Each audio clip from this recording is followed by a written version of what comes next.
Hey guys, welcome back to Only the Best Fantasy Novels. My name is Robin, and today I want to talk about a very exciting sequel, and that sequel is Tower of Thorns by Juliet Marillier. I really hope I pronounced that right. But she this is an absolutely entertaining sequel to Dreamer's Pool, which is an absolute dark horse of a novel for me this year. Like I got the chance to borrow it, I read it. I knew it would be good based on the people who recommended it, the multiple people who recommended it to me. Like given the comparison between my tastes and theirs, and I wasn't disappointed. And this sequel is even better. Like if I had to summarize it in a few short sentences, I would describe it as like a zany fairy version of Beauty and the Beast, except the story resembles Beauty and the Beast about as much as I resemble a Kardashian. That's just to show you how terrible I am at comparing stuff, or maybe not so terrible. Let me know in the comments. But yeah. The general gist of the story: a distraught ruler of land that's facing a terrible situation as a result of a spirit that seems to be haunting them last summer and now this summer. She comes to court to beg aid of Blackthorn and Grim and their king. And of the king and the prince. Against their better judgment, they decide to go with her to assist her, given the gaze that Blackthorn is under, the fairy gaze. And along their way, they come directly into conflict with what quickly turns out to be an evil curse. But it's not what it seems, and in this novel, if Blackthorn doesn't come to grips with certain character traits of herself, she is going to find herself biting off more than she can chew. I think that's a pretty good summary of how I would describe this novel to someone. But yeah, what did I think of it? Like I said, I enjoyed Dreamer's Pool so much. I can't describe how much I enjoyed that novel. Like just the joy I got out of reading it. And I honestly didn't know if Juliet Marillier could top it, but she does, because Thorns is a wonderful novel. It's absolutely wonderful. This series between these two books is quickly becoming one of my top shelf fantasy series to recommend. Like easily top 20. And I haven't even read the third book as yet. It's an entry where very little time has passed since the events of the first novel, and but at the same time we kind of get to see, like initially we kind of get a bonus of seeing how things have played out since the events of the first novel, because they all played out at the court of the prince where Blackthorn and Grim come to settle. So we do see the repercussions of the first book.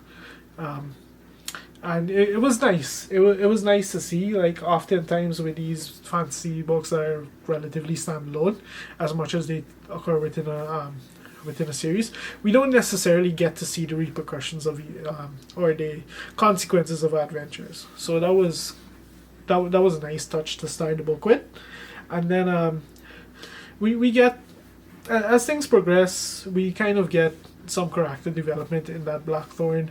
She seems to be coming more to grips with the fairy bargain that she made. She's still not happy with the situation, and she still does have moments where she is anything but pleased with it. But we do see her kind of settling into her new life, and it's kind of cool. It's kind of good to see, because it kind of sets us up for what's going to happen in this book, and it sort of sets us up to see just how far she's come and just how much she stands to lose as a result. And yeah, she does stand to lose quite a bit in this. And Grim, what can I say about Grim? Grim's pretty much the same. Like he right from the get-go, he came in, he settled in, he slowly became accepted by the villagers, and he's he's been like a stalwart member of the community since then. For all the fact that he's about as worthy as Glenn Cook. But regarding this entire book, Juliet Marillier just continues to delight me with just absolutely compelling writing, crafting just a vivid and creative tale with characters that you can't help but get absorbed in what's happening with them. Even if you don't necessarily sympathize with them, you can't help but become absorbed with what they're going through and the events that play out. I don't know how else to describe it except that she uses she uses some gimmicks here and there to build a solid mystery about the entire situation, and with a particular characters in the monologue being seeded throughout to really kind of ramp up the intensity and the mystery of it, and it really ramps up the tension and just the anticipation of how things are going to happen, because on one hand you see the decisions that the characters are forming, Blackthorn and the other characters are forming, and then you get this inner monologue that just keeps making it clear that whatever is happening is both according to plan and nothing that they expect, is kind of the best way to put it, and it plays right through up until the grand finale.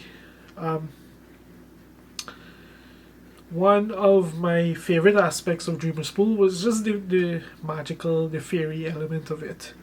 And when I say, all through this, when I'm saying fairy, I'm thinking Faerie, by the way. Fairy in the old sense, the very fantasy sense. And it's just the wonder and the mystery of this world, the way that the magic is used, the very essence of fairy that was involved in Dreamer's Pool, and we get that even more so in this book.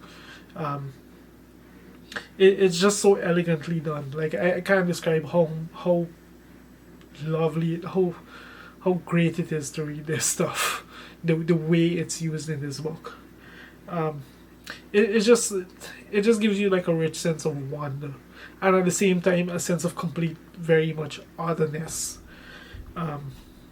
Is the best way to describe it, I think. It's both wondrous and alien. Is a good summary, a good short summary of it. Okay, this is getting long. So what did I think of the book overall? It's a sequel that I enjoyed immensely. It's one with revelations that are going to have some interesting ramifications going into the third book, which I'm going to start very, very soon, because I'm just enjoying these books way too much.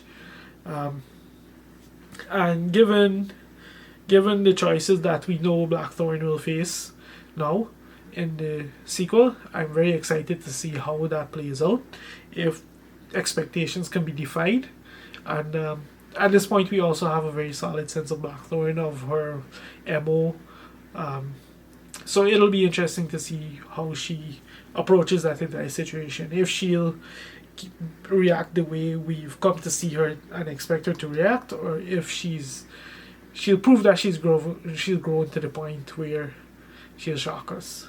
But I expect a banger of a finale from Juliet Marillier, because so far the first book started off amazing. This one topped that. So and I couldn't help myself. For once I actually read the blurb of a book, and based on what I saw of the third book, Den of Wolves, it sounds even more fascinating than either of these two books. So I can just imagine what's gonna play out there. But yeah, enough about this video. I'm gonna go start reading that now. If any of you guys have made it this far, if you're interested in this book, feel free to check it out. I will put my review of Dreamer's Pool there, so that's the first in the series. You can check it out. And if you've read this series, if you've enjoyed it, let me know in the comments. Let me know what you think. Start a conversation. And if you've made it this far, thank you very much for watching, and bye for now.